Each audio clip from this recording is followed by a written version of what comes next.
Welcome students. हम revision lectures देख रहे हैं। आज हमारा जो टॉपिक है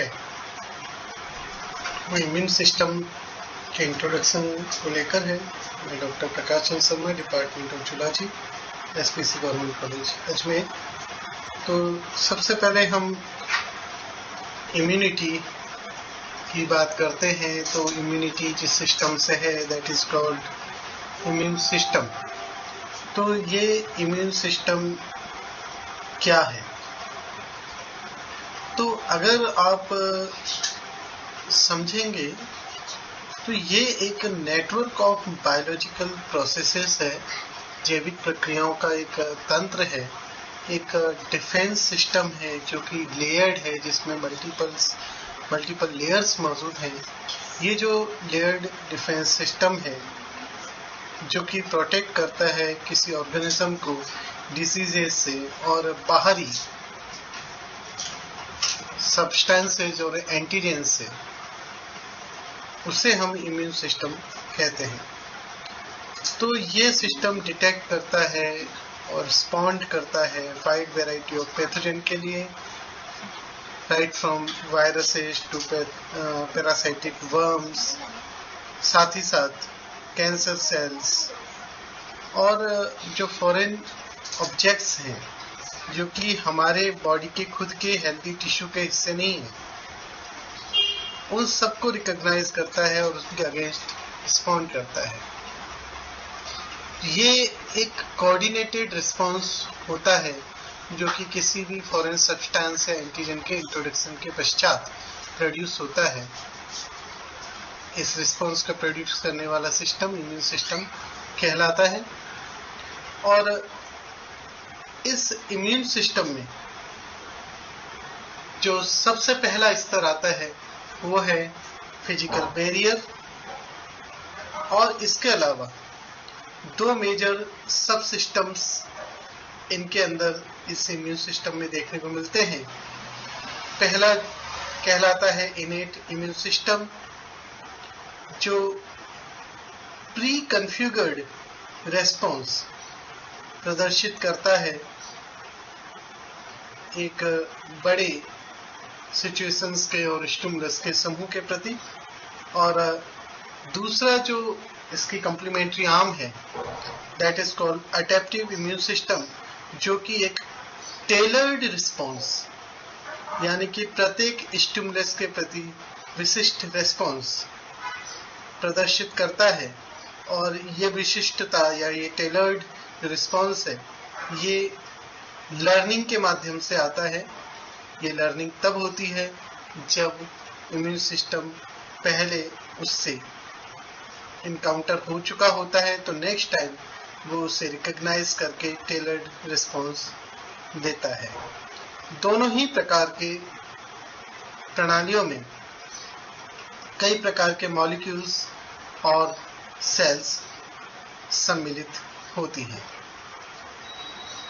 देखा जाए तो लगभग सभी प्रकार के ऑर्गेनिज्म में किसी न किसी प्रकार का इम्यून सिस्टम पाया जाता है। यहाँ तक कि बैक्टीरिया में भी एक अपना रूडिमेंट्री इम्यून सिस्टम मौजूद होता है जो कि एंजाइम्स के फॉर्म में होता है, जो उन्हें वायरसेस के इन्फेक्शन से रोकता है।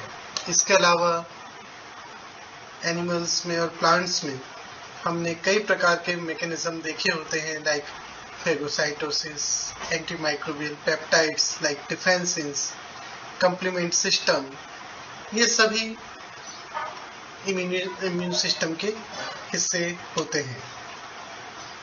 लेकिन जब आप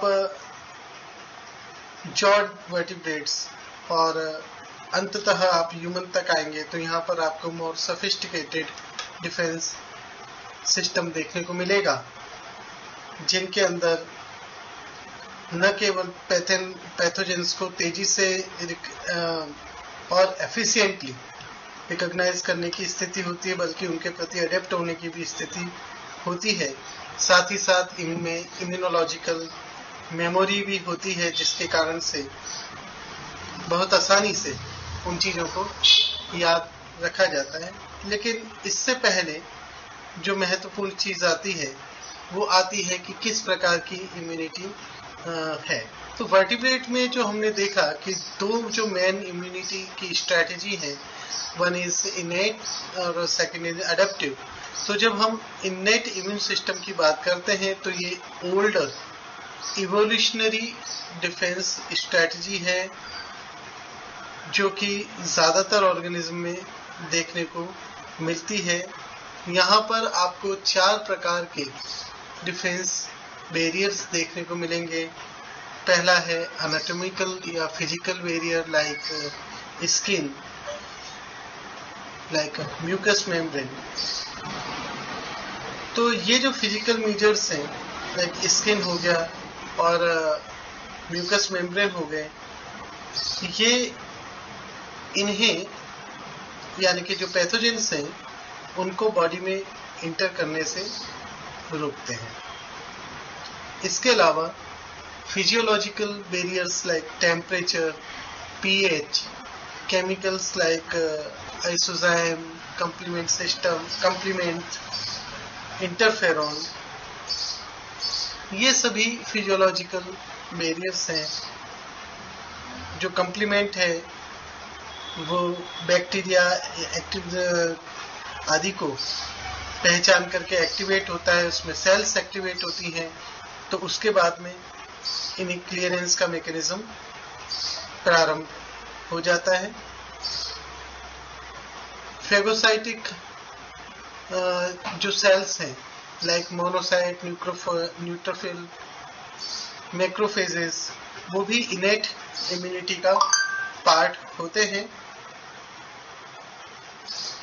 इसके अलावा इन्फ्लेमेटरी इवेंट्स भी इसमें आते हैं। तो इन एनाटॉमिकल वेरियर्स की हम जब बात करें तो स्किन के ऊपर जैसे हमने बात की, पसीना आना, स्किन की परतों का उधड़ना, डिस्कमेशन, फ्लशिंग होना, और साथ ही साथ स्किन के ऊपर मौजूद ऑर्गेनिक एसिड्स, ये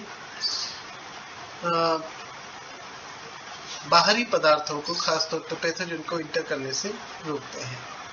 इसी प्रकार गैस्ट्रोइंटेस्टिनल ट्रैक्ट में जहां मेम्ब्रेन, म्यूकस मेम्ब्रेन मौजूद है, वहां पर पेरिस्टालसिस मूवमेंट, गैस्ट्रिक एसिड की मौजूदगी, बाइल एसिड की मौजूदगी, डाइजेस्टिव एंजाइम्स की मौजूदगी, फ्लशिंग होना, थाइनोसाइनेट्स की मौजूदगी, डिफेंसिन की मौजूदगी, इसके अलावा वहां का गट फ्लोरा, ये भी एक एनाटॉमिकल बैरियर प्रोवाइड करते हैं।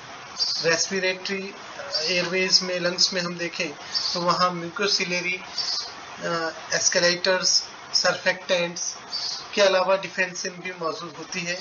नेसोफेरिंग्स में म्यूकस मेम्ब्रेन तो है ही है, इसके अलावा सलाइवा और लाइसोजाइम भी मौजूद है।